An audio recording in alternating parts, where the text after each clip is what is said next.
오늘 말씀은 내 안에 그리스도께서라는 제목으로 갈라디아서 2장 11절부터 21절까지의 말씀을 함께 살펴보도록 하겠습니다.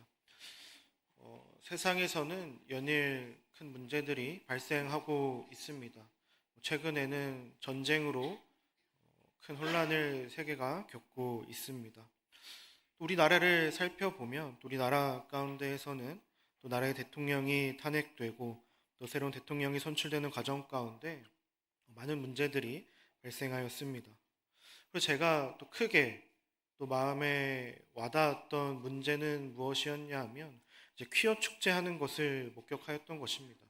제가 이제 신대원을 다니면서 또 이제 동성애에 관한 것들을 다루면서 이제 퀴어 축제를 하는 것을 이제 기사로 접하고 또 그것에서 이제 문제가 있음을 많이 살펴보았습니다. 하지만 이제 실제로 그것들을 살펴보고 목격하지는 못했지만 실제로 많은 사람들이 모여서 퀴어 축제를 하는 것을 보고 또 생각보다 더 많은 사람이 모인 것을 보고 이게 정말 우리에게 큰 문제이구나라는 것을 알게 되었습니다. 세상 가운데 이렇게 참 많은 문제들이 있습니다. 왜 이런 문제들이 생겼을까? 이런 생각을 좀 해보게 되었습니다. 그러면서 이제 문득 들었던 생각은 무엇이냐 하면 우리 안에 문제들을 우리가 잘 해결하지 못했다는 것입니다. 교회 안에서 생긴 문제들을 우리가 잘 해결하지 못했다는 것입니다. 제가 좀 이제 여러분에 비해서 나이가 많이 어리지만 이제 퀴어 축제를 하고 그런 것들을 보면서 예전에는 이러지 않았었는데 라는 생각이 많이 들었습니다. 제가 고등학교 때나 20살 초반 때를 생각해 보면 사실 그러한 것들을 밖으로 드러내는 것이 쉬운 일은 아니었습니다. 전체적인 나라의 분위기도 그랬었고 교회 안의 분위기도 그랬었습니다. 하지만 교회 안에서 우리가 믿음 안에서 그러한 문제들을 잘 해결하지 못하고 또 우리의 자녀들에게 다음 세대들에게 미래 세대들에게 본이 되는 모습을 보이지 못했기 때문에 세상은 점점 더 악한 길로 향하게 되었다는 것을 알게 되었습니다. 세상에 많은 문제들이 있습니다. 교회 밖에도 정말 많은 문제들이 존재합니다. 그렇지만 우리는 그러한 것들의 시선을 돌리면서 우리 안에 생기는 문제들을 외면해서는 안 됩니다. 교회 안에 수많은 문제들이 존재합니다. 특별히 하나님께서 우리가 주님의 사랑 안에서 하나가 되라고 또 함께 모이도록 하셨는데 교회 안에서 또 서로 반목하고 미워하며 분열되는 문제들이 많이 존재하게 됩니다. 드러나진 않겠지만 우리 안에도 그러한 마음들이 분명히 존재할 것입니다. 교회 안에 왜 그러한 문제들이 생기는 것이겠습니까? 왜 우리가 서로 사랑하지 못하고 서로를 긍휼히 여기지 못하고 용납하지 못하는 것이겠습니까? 오늘 말씀 속에서 사도 바울은 이렇게 이야기합니다. 그것은 우리가 복음과 멀리 떨어졌기 때문이다. 우리가 복음의 진리 안에서 바르게 행하지 못하기 때문이다 라고 이야기합니다. 우리는 복음을 믿는다 하지만 또 예수 그리스도를 믿는다 하지만 우리가 복음의 진리 안에서 바르게 행하지 못하는 것들이 너무나 많이 있습니다. 그래서 사도 바울은 우리가 그러한 점을 깨닫고 복음의 진리 안에서 행해야 된다는 것을 우리에게 가르쳐 주고 있습니다. 오늘 우리가 함께 읽은 이 갈라디아서 2장 본문에서는 이 사도 바울이 예수님의 제자인 베드로를 책망하는 내용으로 이야기를 시작하게 됩니다. 베드로는 예수님의 사랑하는 제자였고 우리가 너무나 잘 아는 훌륭한 제자였습니다. 그렇지만 사도 바울은 왜 이 베드로를 책망하는 내용을 이 성경 안에 담았을까요? 그것은 사도 바울이 경계하고 있었던 다른 복음에 관한 것이었습니다. 사도 바울은 자신이 경계하고 있는 다른 복음, 갈라디아서의 큰 주제입니다. 1장에서 다른 복음을 경계하여야 한다고 이야기하는데, 이 다른 복음이 무엇인지를 이야기하고 또 바른 복음, 복음의 진리를 따라 바르게 행하는 것이 무엇인지를 가르치기 위해서 이 베드로의 일을 이야기하는 것입니다. 베드로가 한 행동은 무엇이었냐 하면 아주 간단하게 이방인 그리스도와 식사를 하다가 유대인 그리스도인들이 오자 자리를 피한 것입니다. 그로 인해서 교회에 문제가 생기게 되는 것이죠. 사도 바울은 이렇게 이야기합니다. 다른 유대인 그리스도인들이 베드로의 모습을 보고 그 모습을 따라 행한다라고 이야기합니다. 우리가 복음을 따라 행하지 못하였을 때 그것을 보고 그 안 좋은 모습을, 복음을 행하지 못하는 모습을 보고 믿음이 연약한 자들은 그것을 따라 행한다는 것입니다. 바울은 이러한 베드로의 행동, 모습을 보며 위선적인 행동이라고, 위선적인 모습이라고 책망하였습니다.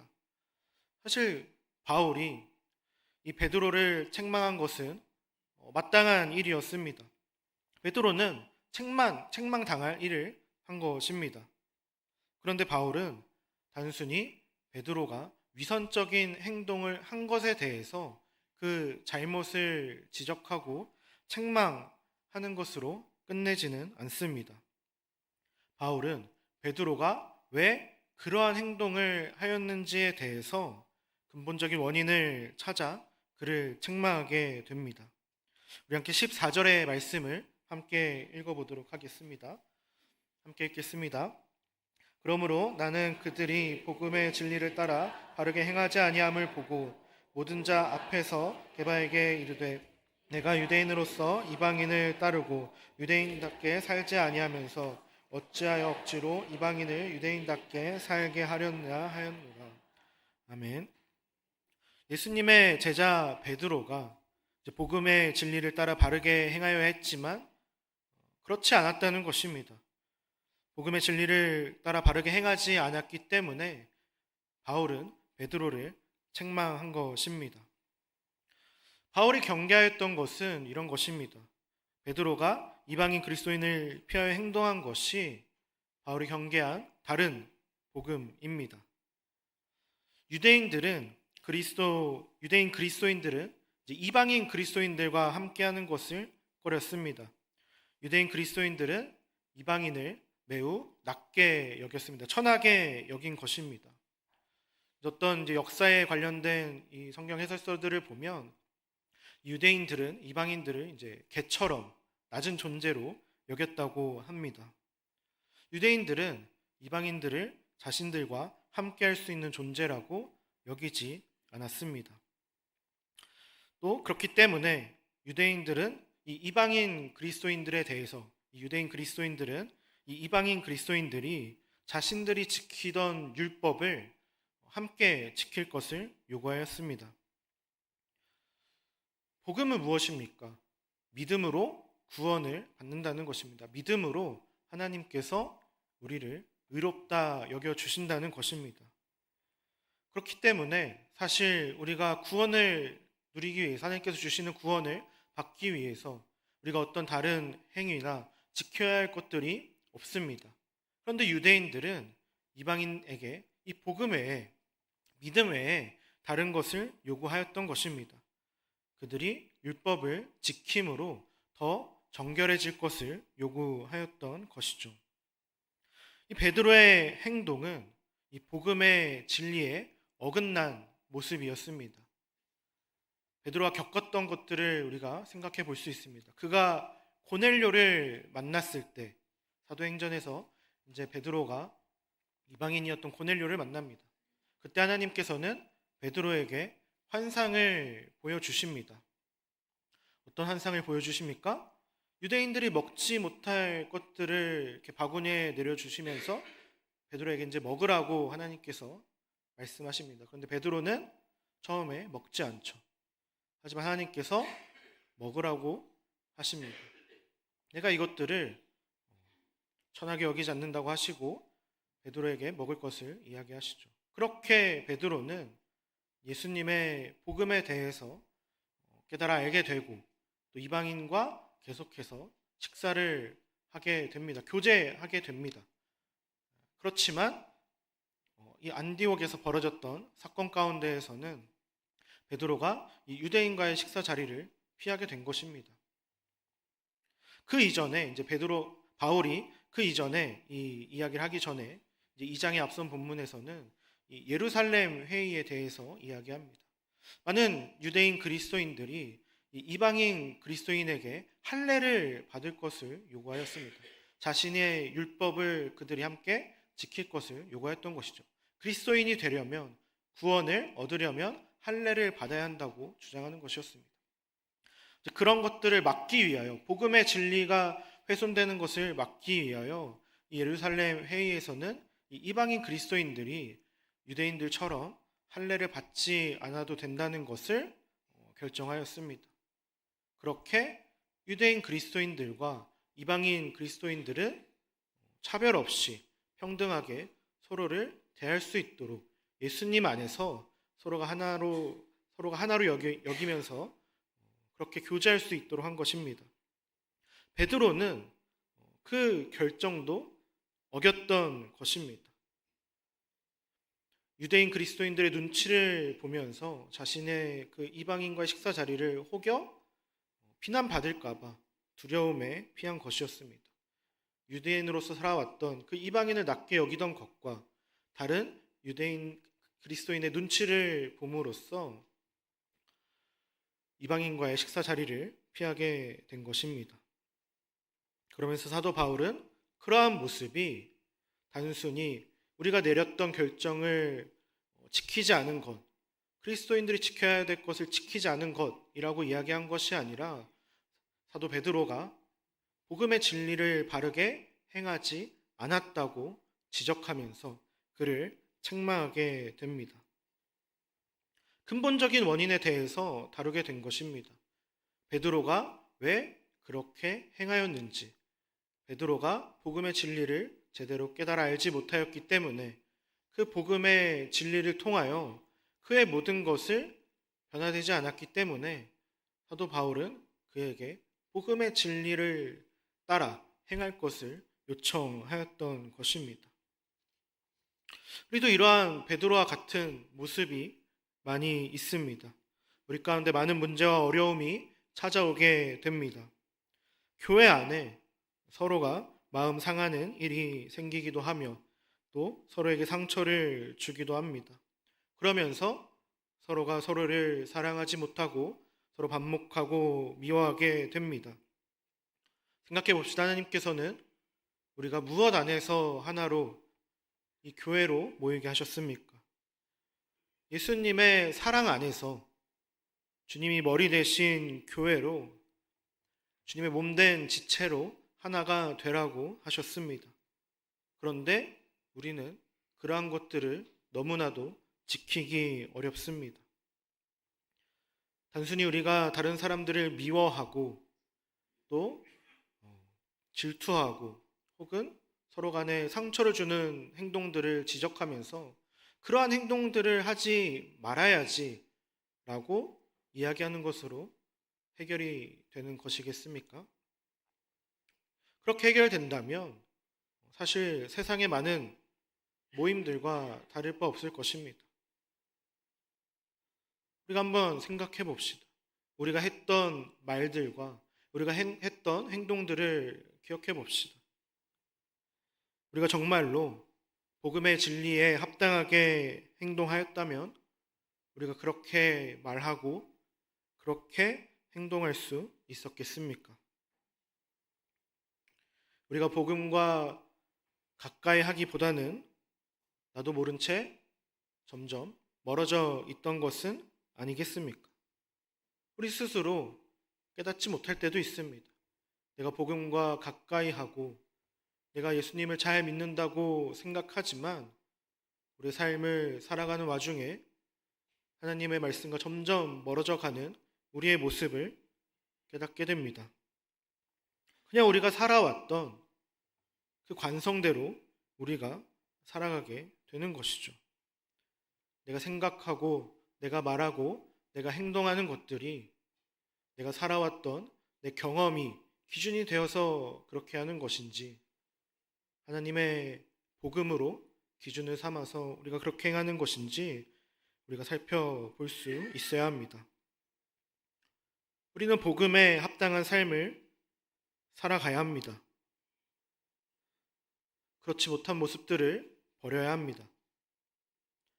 사랑으로 말하지 않고 나 자신을 위하여 살아가는 그러한 모습을 우리는 버려야 합니다.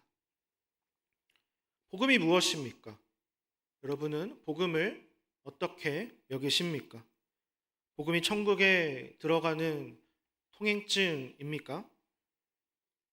우리가 복음을 안다 하더라도 그에 합당한 삶을 살아가며 내 안에 있는 복음을 증명해내지 못한다면 내가 알고 있는 복음은 천국에 들어가는 통행증의 역할도 하지 못할 것입니다.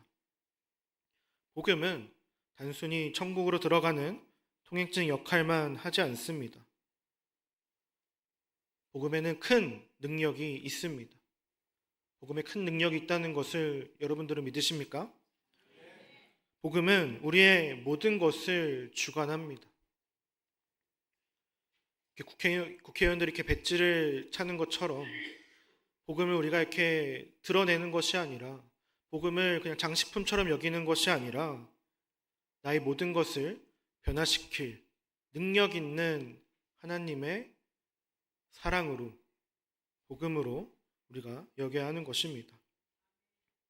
복음의 진리는 베드로가 살아왔던 것을, 그 모든 것을 바꿀 능력이 있습니다. 유대인이었던 베드로가 변화되어 예수님의 말씀에 따라 살며 복음을 전하며 살아갈 수 있는 큰 능력이 있었습니다. 사도 바울이 변화한 것을 우리가 기억해 봅시다.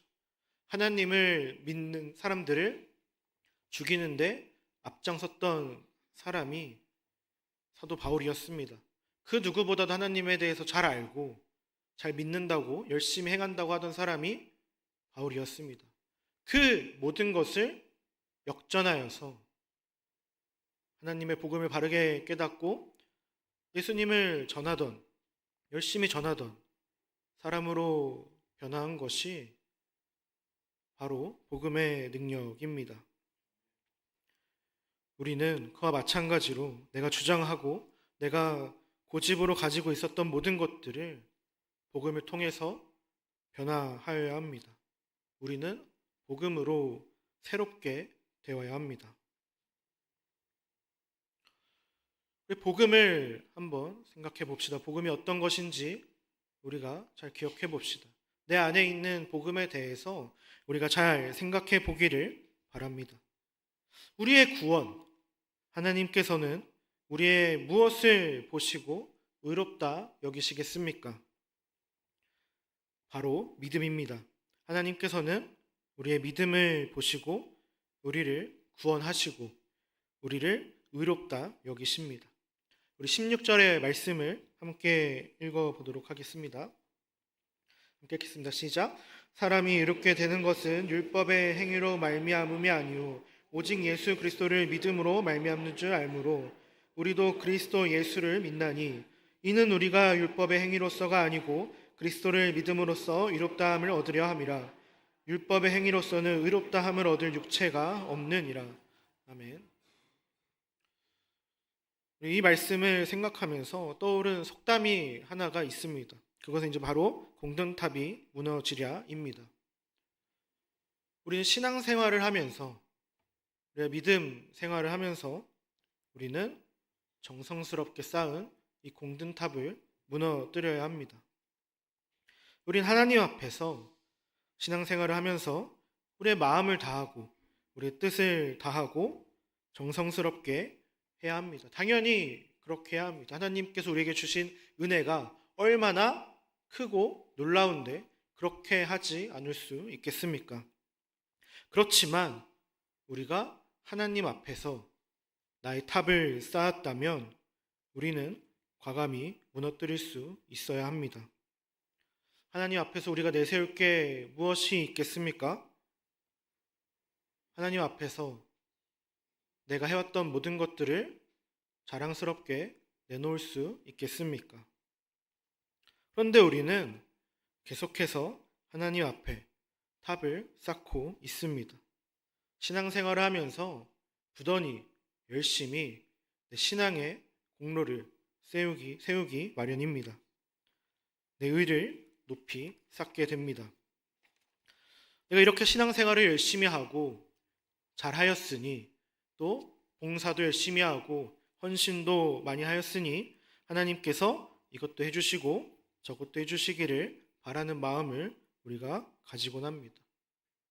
우리가 이렇게 나의 신앙생활에 탑을 쌓았으면 하나님께 드리는 것이 아니라 하나님께 받기를 원하게 됩니다. 그렇게 우리는 복음과 멀어져 가게 되는 것이죠. 그렇게 우리는 이 공든 탑을 정성스럽게 무너뜨려야 합니다. 하나님께 정성스럽게 예배하며, 마음을 다하며 예배하며, 기도하며, 말씀 묵상을 하며 내 의를, 내 공로를 무너뜨리고 하나님의 은혜를 구해야 하는 것입니다. 여러분, 진짜 믿음이 좋은 사람은 어떻게 하겠습니까? 하나님 앞에 쌓은 나의 탑을 정성스럽게 부실 것입니다. 나의 것들을 다 내려놓고 하나님이 기뻐하시는 뜻을 따라 살아갈 것입니다. 믿음이 좋은 사람은 어떻게 이야기하겠습니까? 하나님, 내가 이만큼이나 열심히 했습니다. 내가 이만큼이나 큰 믿음을 가졌습니다. 라고 이야기하겠습니까? 아니면 왜 저 사람들은 왜 저렇게 행동하고 왜 이해가 되지 않는 행동들을 하는지 이렇게 이야기하겠습니까? 믿음이 진짜 좋은 사람들은 이렇게 이야기할 것입니다.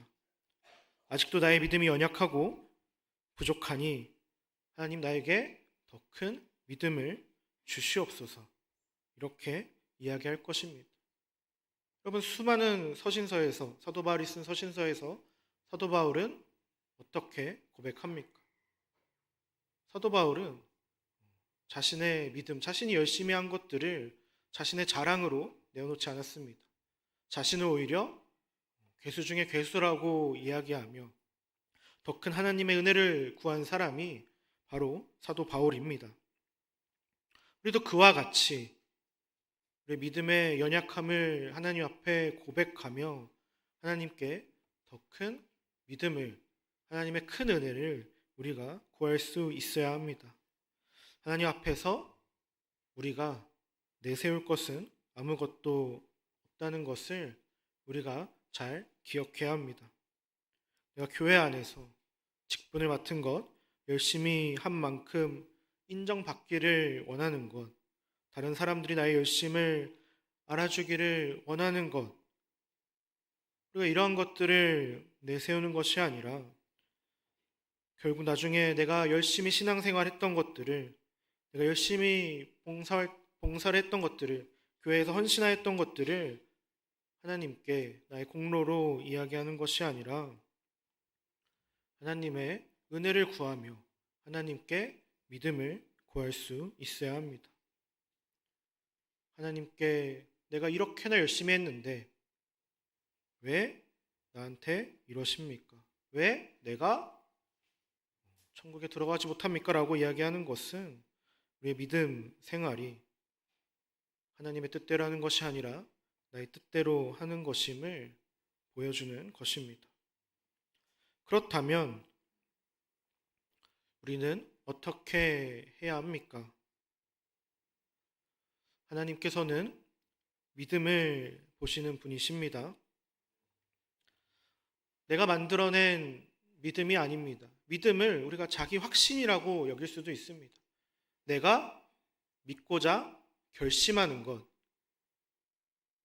내가 이제 오늘부터 예수님을 믿어야지라고 결심하는 것이 참된 믿음이겠습니까?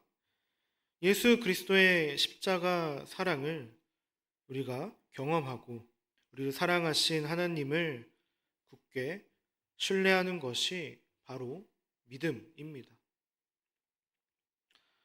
그것은 우리가 하나님과의 인격적인 교제를 통하여 성령님의 도우심을 통하여 우리가 하나님의 은혜를 경험하고 하나님께서 우리를 구원해 주실 창조주, 구원자이심을 우리가 신뢰하며 믿을 수 있게 되는 것입니다.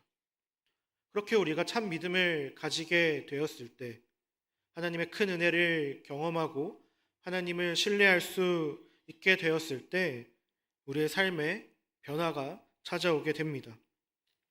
우리 함께 19절과 20절의 말씀을 함께 읽어보도록 하겠습니다. 함께 읽겠습니다. 내가 율법으로 말미암아 율법에 대하여 죽었나니 이는 하나님에 대하여 살려 함이라. 내가 그리스도와 함께 십자가에 못 박혔나니 그런즉 이제는 내가 사는 것이 아니오 오직 내 안에 그리스도께서 사시는 것이라. 이제 내가 육체 가운데 사는 것은 나를 사랑하사 나를 위하여 자기 자신을 버리신 하나님의 아들을 믿는 믿음 안에서 사는 것이라. 아멘. 사도 바울은 율법에 대하여 죽었다고 이야기합니다.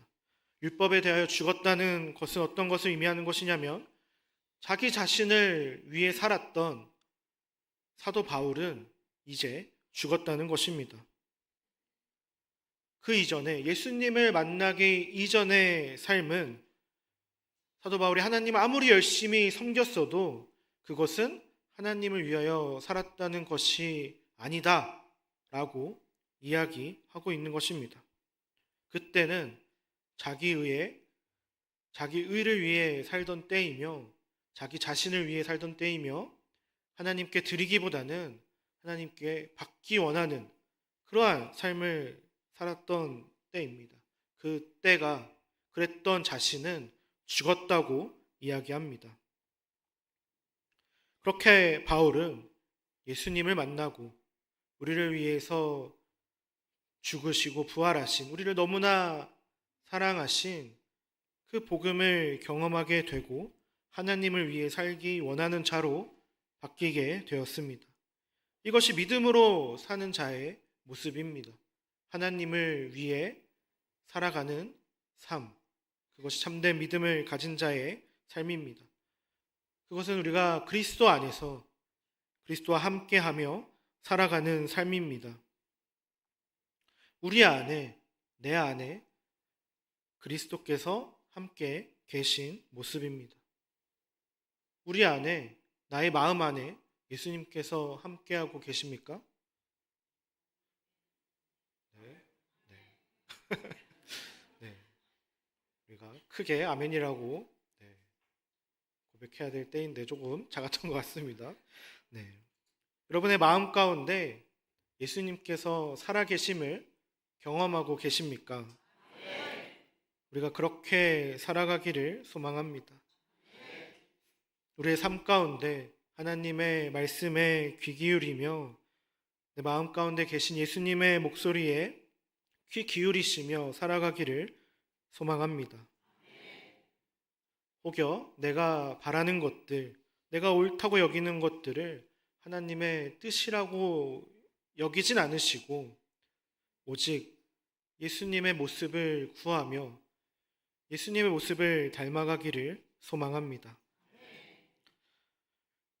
복음의 진리를 따라 바르게 행하는 것은 내 안에 계시는 그리스도로 말미암아 함께 사는 것입니다. 우리가 지켜야 될 규칙들을 지키며 살아가는 것이 우리의 신앙생활이 아닙니다.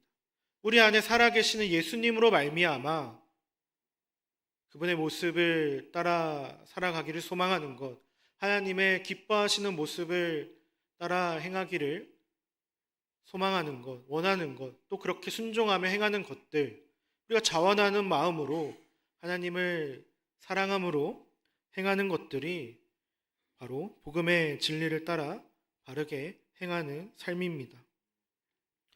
우리가 하나님을 사랑하는 마음으로 살아가기를 소망합니다.